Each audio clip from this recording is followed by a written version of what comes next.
안녕하세요. 저는 경기도에 살고 있는 30대 여자입니다. 저는 치과에서 페이 닥터로 일하고 있어요. 오늘은 오전 진료만 있는 날인데 진료를 끝내고 사연을 듣다 문득 저의 이야기도 들려드리고 싶어서 사연을 쓰게 됐어요. 긴 이야기가 될 수 있지만 잘 들어주세요.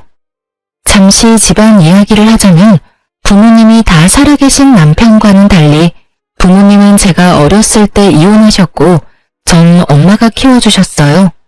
하지만 엄마와 보낸 시간은 길지 않았죠. 제가 중학생이 되던 해에 갑작스러운 심장 발작으로 인해 손 쓸 틈도 없이 돌아가셨거든요. 그때부턴 할머니와 이모가 저를 돌봐주셨고 할머니가 돌아가신 후론 이모가 결혼까지 하지 않으시고 저를 친딸처럼 애지중지 키워주셨어요. 사실상 전 고아였지만 이모의 넘치는 사랑을 받으며 고아라는 서러움 없이 잘 자랄 수 있었어요. 전 치과 의사가 되었고 선배 병원에서 페이 닥터로 지내고 있었죠. 그러던 어느 날 친구가 불러 나갔는데 그곳엔 친구의 지인들이 있더라고요. 그 자리에 남편이 있었고 대학 교수님이라고 하더군요. 첫 느낌은 나쁘지 않다 정도였어요. 술 한잔하며 이야기하다 보니 말이 잘 통한다고 느꼈고 남편 역시 그렇게 느꼈는지 자리가 끝날 때쯤 저에게 연락처를 물어보더군요. 저 역시 남편이 괜찮았던지라 연락처를 주었고 그렇게 연락을 주고받던 저희는 연애를 시작하게 되었습니다. 연애가 길어지니 자연스럽게 결혼 이야기가 오갔고 어머님 눈에는 고아인 제가 당신 아들보다 모자라도 한참 모자란다고 생각하셨는지 계속 트집을 잡으시더라고요. 워낙 사소한 것으로 잡힌 트집이라 자세히 기억도 나지 않네요. 아무튼 어머님은 계속 시비 가득한 트집을 잡으셨고 남편이 그럴 때마다 끊임없이 저의 편이 되어주며 저를 보호해 주었어요. 고아인 것이 전염병도 아닌데 생트집을 잡아대는 어머님을 보며 결혼은 망설이지 않았다면 거짓말이겠죠. 전 심각하게 결혼을 망설인 순간도 있었지만 적극적인 남편의 구애로 결국 결혼을 하게 되었어요. 어머님은 여전히 절 탐탁지 않아 하셨어요. 가끔 주말에 시댁에 가는 날이면 오직 남편만을 지켜세우느라 바쁘셨고 전 무시하기 일쑤였죠. 그날도 오랜만에 시댁 방문을 했고 전 갑자기 감기 기운이 올라 다른 때보다 컨디션도 좋지 않고 조금 날이 서 있었어요. 우리 교수님 오셨어? 어디 아픈 데는 없지? 네, 없어요. 전 괜찮은데 이 사람이 감기 기운이 있어서 컨디션이 안 좋아요. 오늘은 식사는 안 하고 그냥 갈게요. 감기? 그러면 쟤는 빼고 오지 그랬어. 아이 정말 안 되겠어. 아들, 넌 오늘 집에서 자고 가고 쟤는 얼른 집에 보내. 혹시라도 우리 아들 감기라도 옮으면 어떡해? 한 번은 그런 일이 있었어요. 결혼하고 얼마 지나지 않아 시댁에 가야 할 일이 있었는데 그때 전 몸이 좋지 않아 참석하지 못하고 남편만 보낸 적이 있었거든요. 병원에서 수액을 맞고 있는데 어머님이 전화와 노발대발을 하더라고요. 배운 것이 없어서 그렇다며 정상적인 어른이라면 해선 안 될 말까지 하시는데 그때 정말 싸울 기운이 없어 듣고만 있었더니 남편이 어머님께 화를 내는 소리와 함께 전화가 끊기더군요. 그 후 상황이야 듣지 않아도 뻔했고 이번엔 이런저런 소리 듣고 싶지 않아 꾸역꾸역 남편과 함께 왔더니 교수 아들 감기 걸릴까봐 방금은 아픈 며느리는 집에 가라뇨. 참 기가 막히더라고요. 저도 잘 알고 있었습니다. 어머님이 저를 탐탁지 않아 하신다는 것을요. 하지만 이런 대우를 언제까지나 참고 있을 수만은 없었습니다. 갈 때 가더라도 한마디 하고 가려는 찰나 저보다 더 화가 난 듯한 남편이 언성을 높이며 어머님께 쏘아붙이더라고요. 어머니, 제발 좀 그만하세요. 이 사람이 왜 이 몸을 해서 여기까지 왔는지 몰라서 물으세요?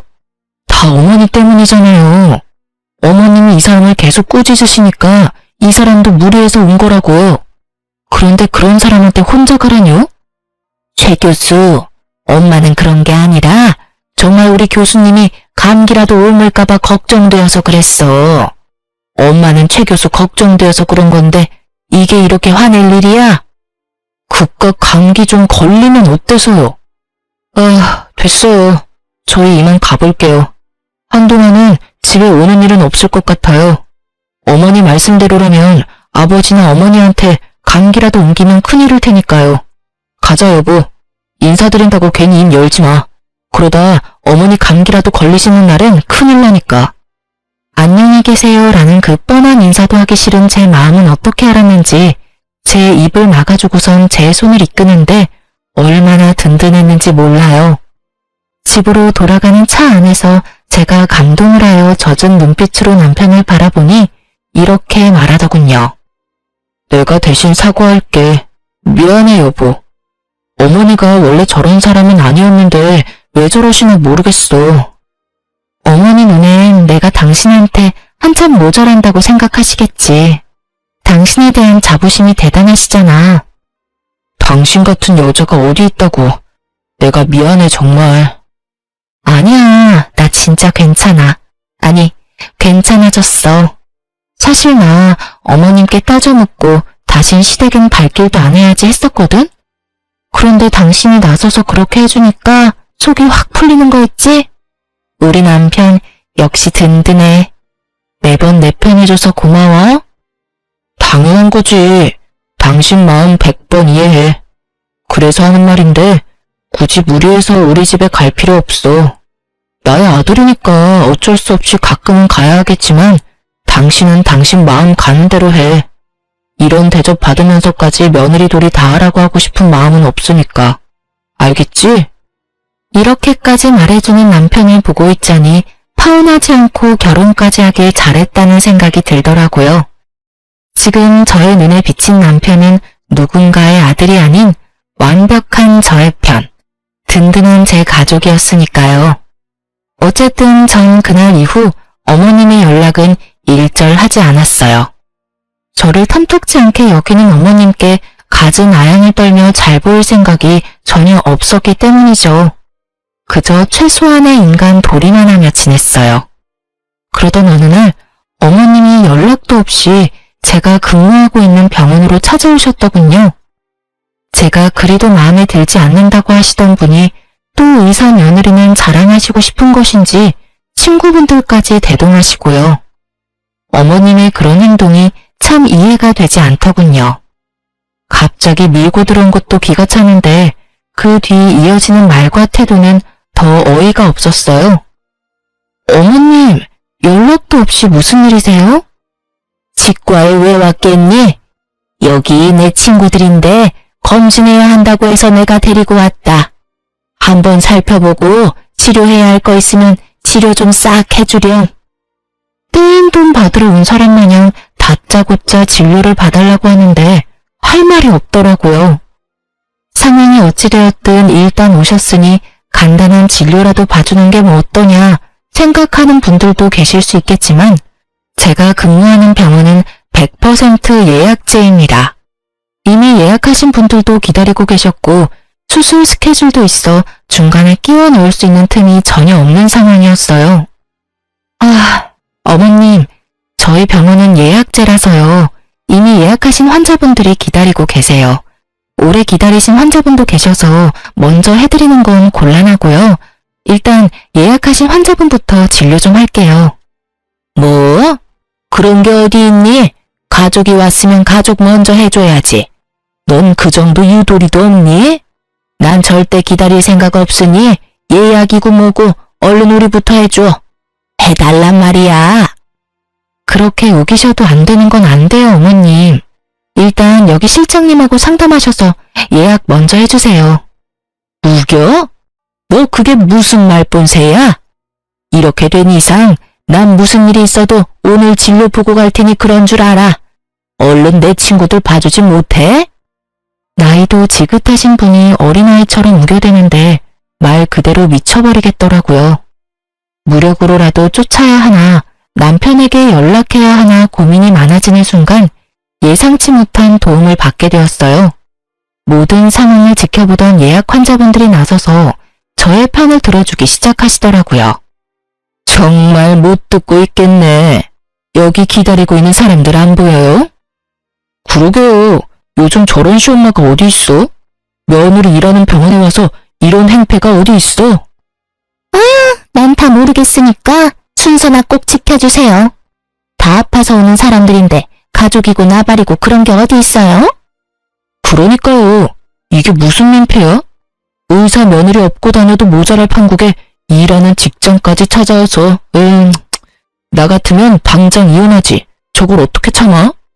선생님, 그러지 말고 이혼하세요. 내가 좋은 남자 소개해 줄 테니까. 선생님 정도면 남자들 줄 선다고요. 이윽고 이혼이라는 말까지 나오니 시모의 얼굴이 홍당무가 되어버렸더군요. 상황이 이렇게 돌아가자 시모는 아무 말도 하지 못하고 친구분들이 나서 거듭 죄송하다고 하며 시모를 끌고 나가시더라고요. 그 후로도 환자분들이 제 편을 들어주시는데 민망하기도 하고 통쾌하기도 했어요. 그렇지 않아도 바쁜데 시모와의 실랑이로 시간이 더 지체되었던 터라 정신없이 쉬지도 못하고 진료 마치고 집으로 돌아가는 길, 시모한테 연락이 엄청 많이 와 있더라고요. 전화도 전화였지만 문자도 엄청나게 와 있더군요. 물론 내용은 떠올리고 싶지도 않은 내용이었고요. 전 대꾸할 가치도 없는 연락을 가뿐히 무시하곤 무거운 몸을 이끌고 집으로 향했어요. 오늘 참 고단한 하루였다고 생각했는데 저의 고단한 하루는 이제 시작이었더라고요. 현관문 앞에 도끼로 가득한 시모가 절 기다리고 계셨으니까요. 넌 왜 이제 오는 거야? 전화는 왜 안 받아? 아니, 도대체 최 교수한테 뭐라고 했길래 비밀번호를 못 알려준다고 그러는 거니?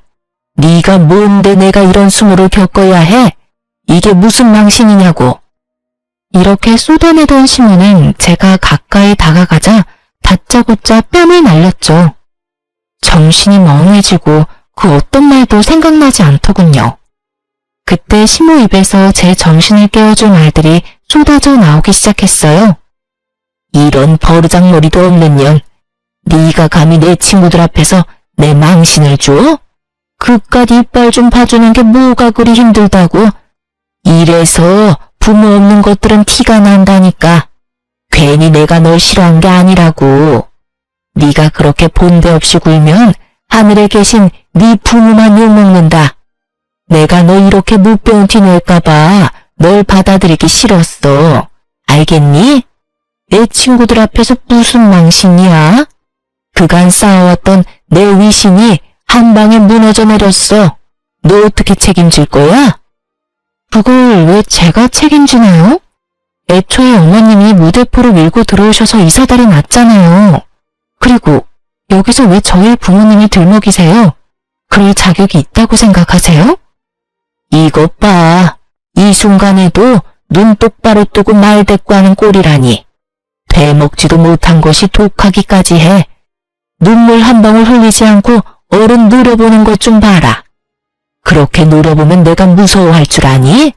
왜 네 부모를 들먹이냐고? 내가 불쌍해서 그런다. 이런 것도 자식이라고 낳고 기뻐했을 네 부모가 불쌍해서 그래. 이 말 같지도 않은 폭언들을 듣고 있는데 정말 어른만 아니면 욕을 하며 딱이라도 때려버리고 싶더군요. 머리 끝까지 화가 올라 온몸이 부들부들 떨리면서 이성의 끈이 끊기려는 순간 다급히 다가오는 발소리가 들렸고 이내 제 앞을 막아서는 남편의 뒷모습이 보이더라고요. 그리고는 정신을 차렸을 땐 절규 소리와 함께 남편의 손에 끌려가는 시모 모습이 보이더군요. 무슨 잘못을 했을까? 도대체 무슨 잘못을 했길래 뺨까지 맞고 이런 말까지 들어야만 했을까? 이런 생각들만 가득했어요. 도무지 이해되는 것이 단 하나도 없었죠. 전 옷도 갈아입지 못한 채 소파에 멍하니 앉아 있었고 남편이 들어오더군요. 여보, 괜찮아? 어디 봐봐. 여기지? 많이 아팠지? 여보, 나 진짜 이해가 되지 않아. 내가 그렇게 잘못한 거야? 이런 취급을 받을 만큼? 아니야, 절대 아니야. 그런 생각은 하지도 마. 당신 잘못은 조금도 없으니까. 앞으로 우리 집엔 가지도 말고 오늘 연락도 받지 마. 아예 차단해버려. 맞은 데는 어때? 아, 진짜 너무 속상하다. 내가 좀 더 일찍 왔어야 했는데 미안해. 남편이 걱정스러운 말을 듣고 있는데 그제야 눈물이 나더라고요. 한 번 터진 울음은 멈추지 않았고 남편의 품에서 한참을 울다 잠이 들었어요. 그날 이후 시댁에선 아무런 연락이 오지 않더군요. 남편의 말론 결국 모든 일들을 아버님께 말씀드렸다며 화가 많이 나신 아버님이 시모를 크게 혼내셨다고 하더라고요. 시모가 잠잠해지니 제 삶이 다시 평화로워지더군요. 평화롭다 못해 조용하기까지 했어요. 조용하면 사고친다더니 그 말은 애들한테는 해당하는 이야기가 아니더군요. 전혀 예상치 못한 장르가 제 인생에 끼어들고 있었으니까요. 그날도 다른 날과 똑같은 날이었어요. 오전 진료만 있는 날이라 다른 날보다 이른 시간에 집에서 나섰고 그런 저에게 샌드위치까지 만들어 챙겨주는 다정한 남편. 모든 것이 완벽했어요. 진료가 시작되었고 그 환자분이 제 앞에 나타나기 전까지는요. 신규 환자로 병원을 찾은 그분은 어머님과 함께 오셨던 친구분들 중 한 분이었고 저에게 멋쩍은 듯 인사를 건네더군요. 잘 지냈어요? 내가 요즘 이빨이 아파서 여기저기 찾아봤는데 선생님이 친절하고 꼼꼼하다고 하길래 염치불고하고 찾아왔어요. 그땐 정말 미안했어요. 우린 당연히 연락뿐 아니라 예약까지 다 했다고 생각하고 따라왔었어요. 그냥 무작정 데려가는 줄 알았으면 절대 따라가는 일은 없었을 텐데 그때 함께 온 친구들이 다 미안해하고 있어요. 아니요. 일부러 그러신 것도 아니신데요, 뭐. 찾아주셔서 제가 감사해요. 친구분 이야기를 들어보니 그날 이후 조금씩 어머님과 멀어지다 어머님의 이중적이고 이기적인 모습들에 질려 지금은 따로 연락하지 않고 지낸다 하더라고요. 그럴 만도 하다고 생각하며 진료를 시작하려는 순간 저의 인생을 뒤흔들 믿을 수 없는 말을 하시기 시작하시더군요. 이혼했다면서요? 그런 집안이랑 잘 끝냈어요. 그런 어미 밑에서 자식이 뭘 배웠겠어요? 위자료는 많이 받았어요? 이혼이라니, 위자료라니. 남편이 직접 만들어준 샌드위치가 아직 제 가방 안에 있는데 도무지 이해되지 않는 말들 뿐이더군요. 네? 그게 무슨 말씀이세요? 이혼이라뇨. 저 이혼 안 했어요. 어머님하고는 그날 이후에 연락도 안 하고 지내긴 하지만 남편하고는 사이 좋아요. 잘못 알고 계신 거 아니세요? 제 말을 듣던 친구분은 저보다 더 놀란 얼굴을 하며 말하더라고요. 네? 아닌데. 정말 이혼한 거 아니에요? 네. 오늘 아침에도 출근할 때 남편이 샌드위치도 챙겨준걸요. 그럴 리가 없는데. 아니, 사이가 이렇게 되기 전에 그 집에 놀러 간 적이 있는데 엄청 젊은 여자를 예비 며느리라며 소개해줬었어요. 그러면서 하는 말이 선생님이랑은 곧 이혼하고 바로 그 여자랑 결혼시킬 거라면서 돈 많은 집안이랑 사돈하게 됐다고 엄청나게 자랑했는데 예비 며느리요? 에이, 그럴 리가요. 저희 남편 외동아들인데 저랑 사이도 좋고 이혼 이야기도 오간 적 없어요. 오해하신 거 아니세요? 그런 걸 어떻게 오해해요. 그날 나가서 밥도 같이 먹었는데 아들이 와서 밥값까지 계산해줬다니까. 확실해요. 어머, 이게 무슨 일이래요? 누구보다 다정하고 나만을 위해주는 남편인데 도무지 믿을 수가 없었어요. 하지만 친구분 역시 거짓말을 하는 것 같지 않았기에 더욱 혼란스럽더라고요. 어떻게 진료를 마친 것인지 모르겠더군요. 정신을 차려보니 진료는 끝나 있었고 전 남편의 학교를 향했어요. 어떤 말부터 시작해야 할지는 모르겠지만 어찌되었든 남편을 직접 봐야 할 것만 같았어요. 혹여나 남편에게 피해가 될까 싶어 한 번도 찾아가 본 적이 없는 남편의 직장. 남편의 방 앞에 서니 갑자기 긴장이 되더군요. 심호흡을 몇 번 하고 남편의 방으로 들어갔고 그곳엔 저를 보고 놀란 남편과 조교분이 있더라고요. 여보, 웬일이야? 학교는 한 번도 오지 않더니. 그냥 오늘 오전 진료했잖아. 갑자기 너무 보고 싶어서 잠시 들렸어. 방해한 건 아니지? 아니지. 언제든 환영입니다. 아참, 인사해. 나 잘 도와주는 우리 조교. 아주 능력이 좋아. 아, 안녕하세요. 처음 인사드리네요. 저희 남편 잘 부탁드려요. 네, 안녕하세요. 조교분과 인사를 나눈 후 전 남편의 눈치를 살폈어요. 분명 평소와 같은 다정한 남편인데 그런 말을 들어서인지 왜인지 모르게 더 안절부절 못하는 것처럼 보였고 더욱 제 눈치를 살피는 것처럼 보이더군요. 그러면서도 내 남편은 그럴 리가 없다고 강하게 믿으며 집에서 보자고 말을 건넨 뒤 돌아서는 찰나 저의 마음은 무너져 내리고 말았어요. 조교의 손에 낀 반지 때문이었어요. 그 반지는 분명 제가 아는 반지였어요. 얼마 전 남편의 서재를 청소하다 발견했던 디자인이 특이한 반지. 디자인이 워낙 평범하지 않아 정확히 기억하고 있었어요. 곧 다가올 두 번째 결혼 기념일을 대비해 남편이 특별히 절 위해 준비한 깜짝 선물이라고 생각했었기에 더욱 잊을 수가 없었죠. 전 최대한 태연한 척하며 그곳에서 나와 집으로 돌아왔어요. 반지를 보고도 이때까진 모든 것을 부정했던 것 같아요. 그럴 리가 없다고, 내 남편이 그럴 리가 없다고 끊임없이 되뇌고 있었죠. 그러던 와중에 번뜩 서재에 있는 남편의 노트북이 스쳐 지나갔고 저의 예상대로 잠금도 걸려있지 않을 뿐더러 카톡까지 자동으로 로그인이 되어 있더군요. 평소 제가 워낙 이런 것에 관심도 없었고 제가 남편을 얼마나 신뢰하고 있는지에 대해 누구보다 남편이 더욱 잘 알고 있으니 남편도 방심했던 거죠. 저는 아주 천천히 단 하나도 놓치지 않고 대화들을 살펴보았고 학교에서 보았던 조교와의 대화를 발견했어요.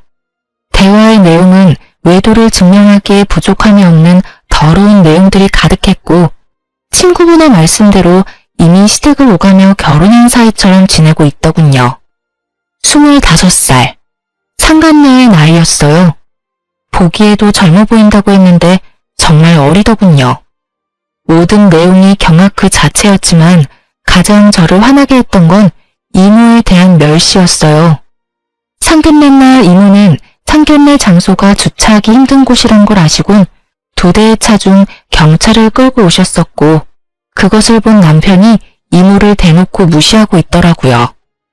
상견례 때 옷은 그런 대로 차려입었길래 그래도 돈은 좀 있는 집안인가 했더니 상견례 끝나고 보니까 경차 타고 가더라니까. 내가 얼마나 황당했는 줄 알아? 아마도 그 옷도 다 빌려 입었거나 짝퉁일 거야. 다시 생각해보니까 가방도 좀 조잡했던 것 같기도 하고. 그러게 왜 그런 고아랑 결혼했어? 만나다 보니까 그렇게 됐지. 그렇게 없는 집인 줄 몰랐다니까. 그러면서 꼴에 치과 의사라고 콧대는 얼마나 높은지. 어머니는 어머니대로 날리고 와이프는 와이프대로 날리고 나도 중간에서 지쳤어. 손이 떨리더군요. 저렇게 생각하는지는 꿈에도 몰랐으니까요. 평소 이모한테 저보다 더 자주 연락하고 잘하던 사람이 바로 남편이었어요. 그렇기에 제가 받은 충격은 더욱 컸죠. 정말 상상도 못한 일이었어요. 남편은 외박은커녕 늙는 법이 없었고 주말 역시 온종일 저와 시간을 보냈었으니까요.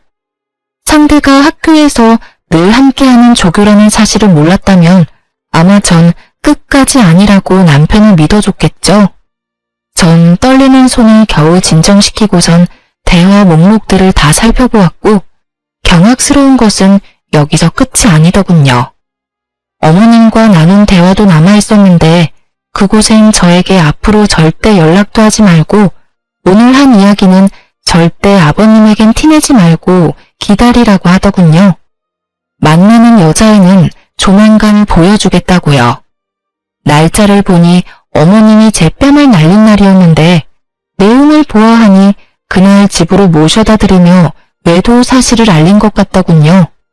충격에 빠진 제 머리와는 달리 손은 부지런히 대화 내용을 저장하고 있었고 전 증거를 더 모으며 때를 기다리기로 했어요.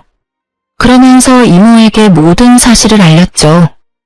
이모, 내 남편 아니, 이 빌어먹을 놈이 바람 피우고 있어. 그것도 25살 조교랑. 자세한 이야기는 만나서 이야기해 줄 테니까 우선 내가 뭘 해야 하는지부터 말해줘. 뭐? 그게 사실이야? 이 새끼를 진짜. 너 모른 증거 이모한테 다 보내고 사소한 거라도 다 모아놔. 내가 그놈 가만두지 않을 테니까. 이모는 이모대로 전 저대로 이혼을 준비하기 시작했어요. 전 아무렇지 않은 척 남편을 대했지만 생각보다 그건 참 힘든 일이더라고요. 특히 한 침대를 쓰는 것만큼은 도저히 할 수가 없어 가짜 기침을 해대며 감기를 핑계로 각방을 쓰자고 했어요. 여보, 나 아무래도 간호사한테 감기가 옮았나 봐. 컨디션도 심상치 않은 게 독감으로 이어질 것 같은데 한동안은 우리 각방 쓰자. 혹시나 당신까지 아프면 큰일 나. 아무리 그래도 각방은 좀 그렇지 않을까? 가족이라곤 우리 둘뿐인데 둘 중 한 사람이라도 멀쩡해야 병간호를 하지. 그렇긴 하지. 알겠어. 그럼 내가 서재 가서 잘 테니까 당신이 방에서 편하게 자. 저의 권유에 남편이 흔쾌히 알겠다고 하며 서재로 가더군요. 그렇게 전 혼자 방을 쓰며 이것저것 이혼을 준비했어요. 일단 병원을 쉬기로 했어요. 남편의 외도 사실을 알고 난 후 이런 어지러운 마음으로 환자를 볼 자신이 없어 선배이자 원장님께 상황을 잘 설명하고 한 달 동안 이혼 준비에 힘쓰기로 했어요. 외도로 인해 이혼을 준비하는 사연들을 들어보면 흥신소를 많이들 활용하시던데 전 그럴 필요도 없었어요. 상간녀가 친절하게 SNS에 다 올려주었으니까요. 올린 사진들을 훑어보니 남편과의 외도를 자랑하고 싶어 안달이 나 있더군요. 그래도 남의 시선이 신경 쓰이긴 했는지 남편의 얼굴만은 교묘히 가리긴 했지만 아는 사람이 보면 충분히 남편임을 알 수 있겠더라고요. 거기에다 예비 시댁, 예비 시어머니라며 어머님 얼굴 사진도 있더군요. 1년 가까이 된 것 같았어요. 남편과 만나기 시작한 기간이요. 집도 친구분에게 들은 것처럼 잘 사는 듯 했고요. 이 모든 것을 SNS 통해 다 알게 되었으니 굳이 흥신소를 거칠 필요가 없었겠죠? 어려서 그런지 거의 실시간급으로 사진들이 올라오는데 상간녀에게 고마운 마음마저 들더군요. 전 때를 기다리며 SNS를 계속해서 주시했고 올라오는 게시물을 통해 복수의 날이 정해졌죠. 그런 와중에도 남편은 변함없이 저에게 잘해주었는데 그런 모습이 더욱 소름이 끼치더군요.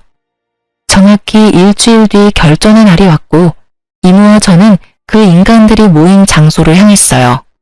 그곳은 다름 아닌 남편과 상간녀의 상견례 장소였는데 여전히 친절한 상간녀가 자신의 SNS 계정에 고급 한정식 식당의 사진과 함께 상견례 정확한 날짜와 시간까지 언급해 너무나 쉽게 알 수 있었죠. 거의 뭐 결혼식 못지않게 자랑질을 해대는데 이 정도면 병 아닌가 싶더라고요. 저와 이모가 문을 열고 들어가자 남편은 크게 당황한 표정이 역력하더군요. 그건 어머님과 상간녀도 마찬가지였고 단 한 사람, 아버님만이 이게 무슨 일이냐는 표정으로 말씀하시더라고요. 이게 무슨 상황인 거야? 이혼한 네가 여기 무슨 일이야? 보아하니 아버님은 제가 이미 남편과 이혼을 했다고 알고 계신 것 같더라고요. 그래서 친히 모든 상황을 알려드렸죠. 아버님, 저 이혼 안 했어요. 아니, 얼마 전까진 제가 이혼할 거란 생각도 못 했는걸요. 저도 얼마나 놀랐는지 몰라요. 당사자도 모르는 이혼이 진행되고 있었다니까요. 사실 아버님의 잘난 교수 아드님이 저 몰래 바람까지 피우고 있더라고요. 거기에다 저랑 결혼한 지 2년밖에 안 됐는데 저 여자랑 바람 피운 건 1년이나 됐더라고요. 제가 저딴 놈을 믿고 결혼하면 잘했다고 생각하고 살았으니 제 발등 제가 찍었죠 뭐. 이것까지도 충분히 기가 차는데 이혼도 안 한 남편이 다른 여자랑 이런 상견례 자리까지 만들었으니 제가 안 찾아오고는 못 베기겠더라고요. 그래서 이 모든 상황을 뒤집어 엎으려고 오게 됐어요. 제가 딱 이렇게 말하니 시모가 자리에서 벌떡 일어나 노발대발하시며 상황을 무마시켜보려 노력하더군요. 너 그 입 다물지 못해? 여기가 어딘 줄 알고 찾아와서는 헛소리야. 여보, 저 물건 말 믿지 말아요. 아니, 듣지도 말라고요. 사돈, 들을 필요도 없는 말입니다. 저 물건 부모님도 일찍 돌아가셔서 배운 것 없이 자란 물건이라 결혼 생활할 때도 거짓말을 입에 달고 살던 애였다고요. 시모의 이런 노력도 소용이 없었어요. 다들 시모보단 제 입에 집중하고 있었으니까요. 전 시모의 말을 모조리 무시한 채 말을 이어나갔어요. 보시다시피 어머님은 이미 다 알고 계셨어요. 그뿐인가요? 저 불륜녀가 새 며느리 되는 걸 쌍수 들고 반기셨다고요. 아버님 몰래 어머님이 저 상간녀를 집에 불러서 곧 결혼할 예비 며느리라며 친구들한테 소개도 다 마친 상황이었어요. 이혼도 안 했는데 저는 이미 이혼녀 만드셨던데요. 일단 상견례부터 잘 마무리하고 나서 무슨 수를 써서라도 이혼하면 될 거라고 생각한 것 같은데 아버님 참 대단하지 않나요? 그런 말도 안 되는 계획으로 이런 대범한 짓을 벌인 거 말이에요. 제 말을 집중해서 들어주시던 아버님은 제 말이 끝나자마자 화를 내시기 시작했고 이내 상견례장을 박차고 나가버리시더군요. 이 말이 전부 사실이야? 아니에요 여보. 제 말 좀 들어봐요. 아버지, 다 오해세요. 제발 진정 좀 하세요. 이런 인간 같지도 않은 놈이 감히 이딴 짓을 해? 이게 무슨 집안 망신이야? 두 사람 다 나한테 할 말이 많은 것 같은데 그 말들은 집에서 이야기하도록 하지. 여긴 두 사람이 저지른 일이니 두 사람이 알아서 해결하고 와. 그렇게 아버님이 떠나시고 남은 사람은 상간녀와 상간녀의 가족들, 그리고 저와 이모의 시선을 한 몸에 받고 있는 시모와 남편만 뿐이었죠. 그렇게 저와 이모는 매서운 눈빛을 두 사람에게서 거두지 않았고 상견례 장소엔 정적만이 흐르고 있었어요. 그 순간 상간녀의 아빠가 다가와 이모에게 고개를 숙이며 인사를 건넸어요. 안녕하세요 선배님. 오랜만입니다. 그래, 김 검사. 잘 지냈어? 잘 지냈냐고 하기엔 상황이 좀 그렇긴 하네. 그러게요. 이런 상황이 선배님을 만나게 될지는 상상도 못했는데 제가 참 면목이 없습니다. 네, 사실 남편이 그렇게 무시하던 이모는 과거 검사였어요. 엄마가 돌아가시고 저를 맡아 키워주시던 할머니마저 돌아가시고 난 후 이모는 절 도맡아서 키워주셨고 제가 고등학교에 입학하던 해에 본격적인 공부 뒷바라지를 해주겠다며 일을 그만두셨던 거였어요. 그 후 변호사 사무실을 차리셨고 최소한의 의뢰만을 받으며 저에게 온 신경을 쏟아주셨었죠. 상간녀의 아빠는 그런 이모의 후배였어요. 사실 저도 이런 인연까진 몰랐던 터라 놀라웠는데 시모와 남편놈은 놀람을 넘어서 핏기가 사라진 얼굴로 냉수만 계속 들이키고 있더군요. 면목은 무슨, 미리 말 못해줘서 미안해. 사실 우리 조카가 김 검사 딸 사진 보여줄 때 진작 알았어. 김 검사 카톡에 딸 사진이 많잖아. 그래서 진작 알았는데 차마 미리 말을 못하겠더라고. 많이 놀랐지? 세상 참 좁아. 이렇게까지 엮이는 걸 보면 말이야. 그러게나 말입니다. 그런데 선배, 딸아이 말로는 집안끼리 격이 맞지 않아 자주 부딪히다 이혼까지 하게 됐다고 하던데 이해가 잘 되지 않네요. 선배네 집이 격이 맞지 않을 리가 없을 텐데요.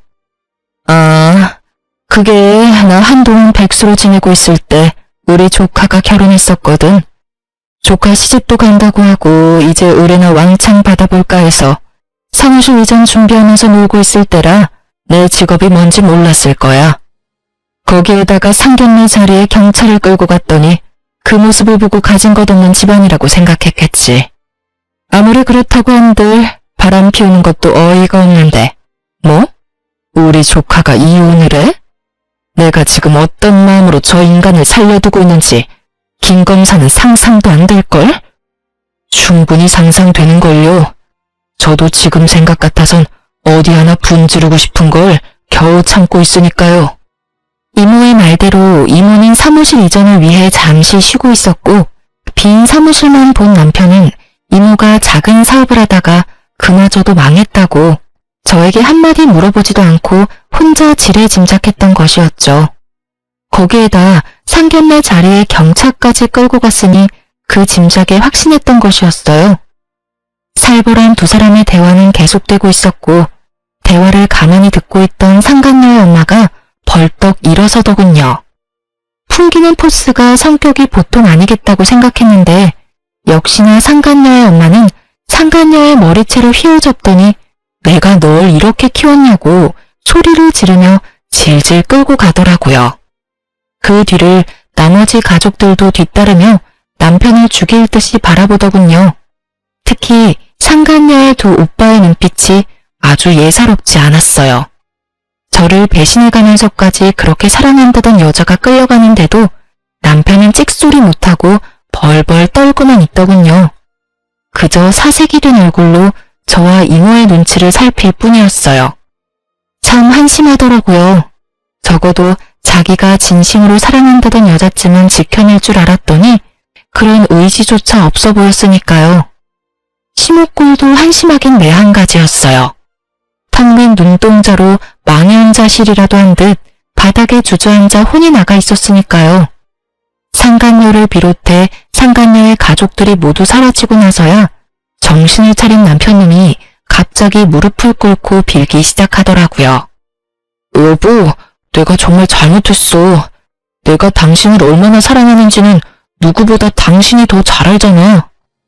그래, 사랑했지. 아니, 사랑한다고 알고 있었지. 한때는 당신이 내 편이라고, 내 가족이라고 믿어 의심치 않았었지. 왜 그런 식으로 말을 해? 왜 과거형으로 말하냐고. 난 지금도 그래. 난 여전히 당신 편이고 당신 가족이야. 정말이야. 나 믿지? 지금 이 상황 다 설명할 수 있어. 그러니까 날 믿고 일단 집에 같이 가자. 내가 집에 가서 다 설명할게. 응? 굳이 설명할 필요 없어. 당신이 어떤 생각을 가지고 있는지는 이미 당신이랑 그 여자랑 나눈 대화에서 다 봤으니까. 그걸 어떻게... 설마 내 카톡 다 본 거야? 이제야 그걸 알았어?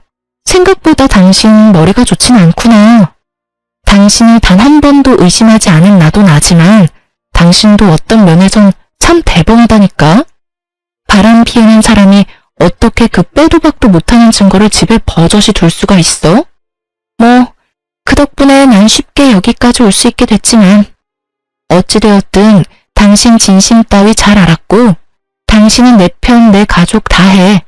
난 이제 당신 가족 같은 거 하지 않을 생각이니까. 우리 이혼하자.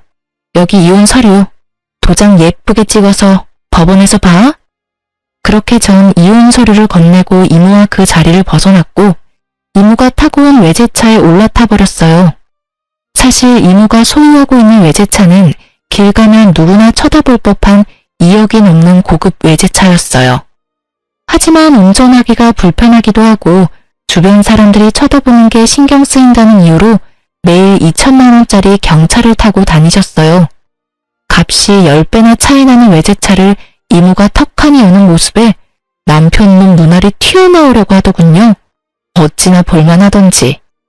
뒤늦게 시모와 남편놈이 쫓아와 급하게 창문을 두드리기 시작하더군요. 당신 이 차는 뭐야? 이렇게 좋은 차가 아니었잖아. 아, 그 당신이 중고차니 뭐니 하던 경차? 그것도 이모차고 이것도 이모차야. 우리 이모 차 2대 쓰셔. 왜 날 속인 거야? 이모님이 검사라는 사실도 그렇고 이 차도 그렇고 왜 나한테 말하지 않은 거야? 당신이 사실대로 다 말해줬으면 이딴 상황까지 오지 않았을 거야. 난 속인 적 없어. 당신이 묻지 않았잖아. 당신이 혼자 온갖 상상으로 우리 이모 거지 만들기 전에 단 한 번이라도 나한테 물어봤으면 난 다 말해줬을 거야. 내가 묻지 않는다고 아무 말도 하지 않는데 말이 돼? 처음부터 날 속이려는 거였잖아. 묻지도 않는데 내가 왜 구구절절 설명해야 해, 굳이. 그렇게 억울해하지 마. 누가 보면 내가 당신 속이고 바람이라도 피운 줄 알겠어. 그리고 이왕 안 김에 한 가지 더 말해주자면 우리 이모 앞으로 받은 유산도 꽤 많아. 왜, 그 있지? 졸부. 우리 이모가 능력도 좋은데 졸부야, 졸부. 그러면 이만 가볼게. 법원에서 보자. 이모의 후배이자 상간녀의 아빠가 딸을 통해 전해 들은 가짜 이혼 사유에 대해 믿지 못하는 이유는 따로 있었죠. 저의 외가는 대대로 부유했고 할머니가 돌아가시며 하나 남은 자식이었던 이모에게 재산을 다 남기고 떠나셨으니 집안 격이 맞지 않다는 사유는 애초에 상간녀의 아빠가 듣기엔 말이 되지 않을 수밖에요. 이런 사실을 전혀 몰랐던 남편은 저보다 훨씬 어리고 검사 집안의 막내딸 상간녀에게 홀라당 넘어갔던 것이었죠. 마지막 말까지 전했겠다. 이모는 후련한 마음으로 차를 출발시켰고 사이드 미러를 통해 본 두 사람의 모습은 정말 통쾌 그 자체였어요. 시모는 그 자리에 주저앉아 울고 있었고 그놈은 허탈한 듯 실소를 터뜨리고 있더군요. 그렇게 남편과 법원에서 만나 이혼 서류를 제출했습니다. 구질구질하게 끝까지 매달릴 줄 알았던 전 남편은 자신이 생각해도 전혀 가능성이 없다고 느낀 것인지 생각보다 더 순순히 이혼을 해주더군요. 물론 제가 원하는 조건도 다 들어주었고요. 원하는 조건이라고 해봤자 빠른 이혼과 위자료뿐이긴 했지만요. 그리고 가장 큰 고민이었던 상간녀 소송은 진행하게 되었어요. 사실 이모 지인의 딸이라 어떻게 해야 할까 고민을 했는데 상간녀의 엄마에게 연락이 오더라고요. 다름이 아니라 상간녀 소송 고민하고 있다는 말을 애 아빠한테 전해 들어서요. 네, 아무래도 이모랑 아신다고 하니 제가 소송까지 하기가 좀 그래서요. 굳이 제가 소송까지 하지 않아도 충분히 부모님께서 벌을 주실 것 같기도 했고요. 그러지 말고 진행하세요. 네? 상간녀 소송하셔도 됩니다. 애 아빠와 전 죄를 지었으면 벌 받아야 한다고 생각해요. 제 딸이지만 그쪽한테 씻을 수 없는 죄 지은 게 분명하고 제 딸이라고 해서 아빠의 인맥을 이용해 그 벌을 피하게 할 생각 전혀 없습니다. 그러니 상간녀 소송 진행할 생각이었다면 그냥 진행해달라고 부탁드리려고 전화했습니다. 그렇게 전 상간녀 소송도 진행했고 당연히 승소했습니다. 그 뒤로 두 연놈은 어떻게 됐냐고요? 일단 상간녀의 소식은 이모에게 전해 들었는데 상간녀는 집과 인연을 끊고서라도 전 남편과 결혼하겠다고 고집을 피웠다고 하더라고요. 아무리 고집을 피워대도 부모님들이 설득되지 않자 결국 짐을 싸서 전시댁으로 가버렸고 그런 상간녀를 전시댁에서도 받아주지 않았다고 하더라고요. 그랬겠죠. 집을 버리고 온 상간녀는 더는 매력적인 며느리감이 아니었을 테니까요. 그저 가진 것 없는 어린 여자일 뿐이었을 테죠. 그렇게 버림을 받고 집으로 돌아온 상간녀는 그제야 큰 후회와 반성을 하고 있다고 하더군요. 그 반성이 진심인지는 저는 알 수 없지만요. 그리고 전 남편 역시 난리가 났다고 들었어요. 그 눈빛이 예사롭지 않던 두 오빠는 동생이 큰 잘못을 저지르긴 했으나 동생이 그렇게 사랑한다고 하니 참고 있었는데 가족과 영까지 끊어가며 사랑 찾아 떠난 동생이 결국 시댁에 버림받고 돌아왔으니 두 오빠는 더 이상 참을 이유가 없었죠. 학교로 찾아가 난동을 피웠다고 하더군요. 그 덕분에 조교와의 외도 사실이 학교에 소문이 쫙 나버렸고 전 남편은 볼 것도 없이 보직 해임이 확정된 상태라고 하더군요. 다른 것도 아니고 조교와의 불륜 스캔들이니 그 소문을 잠재울 순 없을 테니까요. 전 치과에 다시 출근했고 이혼 의사 확인서도 제출했네요. 비로소 그 끔찍한 인간과 호적도 따로 쓰게 되었어요. 전 이혼하기 전과 다름없이 잘 지내고 있어요. 며칠 전 저의 은인과도 같은 친구분이 치료를 마무리하시기 위해 오셨는데 이번엔 통쾌한 소식을 가지고 오셨더라고요. 전시모도 이혼당하게 생겼다며 저보다 더 신나서 말씀하시더군요. 글쎄, 미순이도 이혼당하게 생겼잖아요. 그 자랑자랑하던 교수 아들이 그 대단한 교수직에서 잘렸잖아요. 그때도 난리였다지. 왜 그런 소문은 얼마나 빠르게 퍼져. 그년 오빠들이 학교로 찾아와서 아주 죽기 직전까지 패놨다고 하던데. 그 꼴을 본 미순이 남편이 꾸역꾸역 참고 있던 화가 폭발해서 둘 다 내쫓아버렸대요. 그 동네 사는 다른 친구가 말하기론 신발도 제대로 못 신고 쫓겨나서 울고불고 빌고 난리였다는데 내가 그 꼴을 직접 못 봐서 얼마나 원통하던지. 그나마 미순이 옹호하던 친구들도 상황이 이렇게 되니까 혹시나 자기한테 빌붙을까봐 다들 연 끊고 지낸다고 하더라고요. 그러게 귀한 남의 자식한테 그딴 짓 하는 게 아니지. 벌 제대로 받았어요 아주. 이야기를 듣고 있는데 그야말로 완벽한 결말이라고 생각했네요. 전 친구분께 끝까지 감사하다며 제 진심을 전했어요. 이분이 아니었다면 전 감쪽같이 남편의 소름 끼치는 연기에 속아 이혼당하는 그 순간까지 손 한 번 쓰지도 못하고 꼼짝없이 당했을 테니까요. 그것뿐인가요? 그 연놈이 행복하게 살아가는 꼴을 지켜만 보고 있었을 생각만 해도 오장육부가 뒤틀리는 기분이네요. 어쨌든 전 진심을 전하며 또 치료할 일이 있으시다면 꼭 연락 달라고 했어요. 물론 비용은 받지 않았어요. 제 사비라도 들여 치료를 해드릴 생각이었는데 모든 사실을 알고 있는 원장님이 왜 제 돈을 쓰냐며 그분은 앞으로 평생 진료 공짜라고 해주시더군요. 남편 하나 잘못 골라서 그렇지 제 주변엔 저를 사랑하고 아끼는 사람이 많았구나 하고 깨달았네요. 요즘 전 이모의 옆집으로 이사해서 거의 함께 살다시피 하고 있어요. 끼니도 함께 해결하고 이모가 제 집으로 와서 잠도 자주 자고 가고요. 그럴 바엔 같이 살지 왜 하필 옆집인지 궁금해하시는 분들이 계실 텐데요. 그 이유는 바로 이모가 드디어 연애라는 걸 하시기 때문입니다. 왜 이렇게까지 기뻐하냐고요? 이모의 연애 몇 번 본 적은 있어요. 저를 키워주신 세월이 얼만데 그간 연애를 한 번도 하지 않았다고 하면 거짓말이죠.